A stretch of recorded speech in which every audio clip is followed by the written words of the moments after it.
मुलांची लग्न न जमण्याची अनेक कारणे असू शकतात. जसं की पोराला नोकरी नाही, पोराला घर नाही किंवा पोराला शेत नाही, अशी अनेक आणि बरीच कारणं.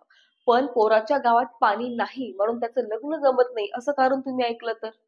हो, पण अगदी खरं आहे. हे कारण जे आहे ते अगदी खरं आहे. एकेकाळी नागदरवाडी हे नांदेडमधलं एक छोटंसं गाव आहे.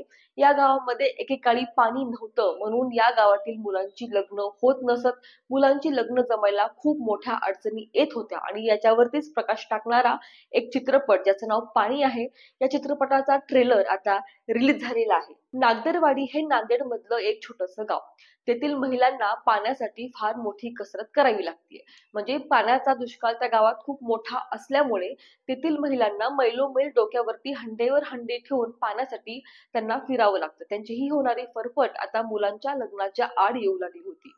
आता या चित्रपटाचा हिरो आदिनाथ कोठारे याचं सुद्धा लग्न पाणी त्या गावामध्ये नाही म्हणून मोडायला लागतं आणि अशातच तो आपल्या बायकोला म्हणजे होणाऱ्या बायकोला वचन देतो की जोपर्यंत या गावात मी पाणी आणणार नाही तोपर्यंत मी तुझ्याशी लग्न करणार नाही, पण तोपर्यंत तू माझ्यासाठी थांबशील का असं एक वचन किंवा आणि अशी एक प्रेमाची विनंती तो तिच्या होणाऱ्या बायकोला करतो आणि तेथून सुरू होतो आदिनाथचा त्या गावामध्ये पाणी आणण्यापर्यंतचा तो प्रवास. आता पाणी आणायचं, ज्या गावात पाणी नाही त्या ठिकाणी पाणी आणायचं म्हणजे हे काही एका वर्षाचं काम नाही. त्याला साधारणतः 4-5 वर्ष तरी लागतील.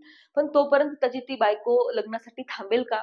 गावातील लोकांना एवढी 5-6 वर्ष एकत्र बांधून ठेवणं त्याला जमणार आहे का? कारण एकट्याला पाणी आणणं हे पॉसिबल नाहीच आहे. त्यामुळे त्याला अख्ख्या गावाची साथ मिळणं, अख्ख्या गावाला एकत्र बांधून ठेवणं हे त्याच्यासाठी खूप मोठी कसरत असणार आहे.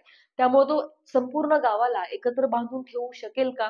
त्याचं लग्न त्याच्या त्या होणाऱ्या बायकोसोबत होईल का? आणि पाणी गावामध्ये येईपर्यंत त्याला अशा किती आणि कोणकोणत्या संकटाला सामोरं जावं लागणार आहे?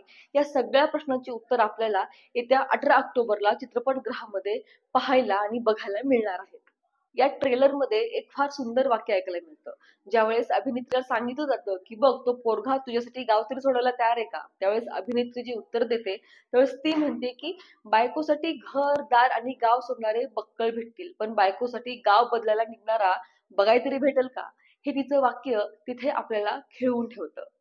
या चित्रपटामध्ये आदिनाथ कोठारे, सुबोध भावे आणि ऋचा वैद्य यांनी अभिनयाचं काम केलेलं आहे. तर या चित्रपटाचं दिग्दर्शन आदिनाथ कोठारे यांनी केलेलं आहे.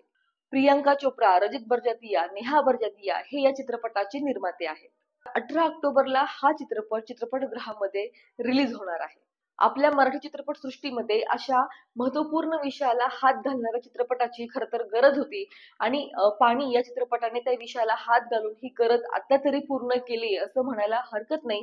कारण हा पाणी या महत्त्वाच्या विषयाच्या अवतीभोवती फिरणारा अत्यंत महत्त्वाचा असा हा विषय आहे आणि या विषयाला या चित्रपटाला आदिनाथ कोठारे यांना राष्ट्रीय पुरस्कार सुद्धा मिळालेला आहे.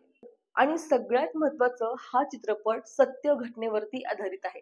मराठवाड्यातील हनुमंत केंद्रे या जलदूताच्या आयुष्यावरती हा चित्रपट रेखाटलेला आहे. त्यामुळं येणाऱ्या 18 ऑक्टोबरला हा चित्रपट चित्रपटगृहामध्ये जाऊन नक्की बघा आणि आपल्या या मराठी सृष्टीतील या महत्त्वपूर्ण विषयाला हात घालणाऱ्या चित्रपटाला घवघवीत यश मिळवून द्या.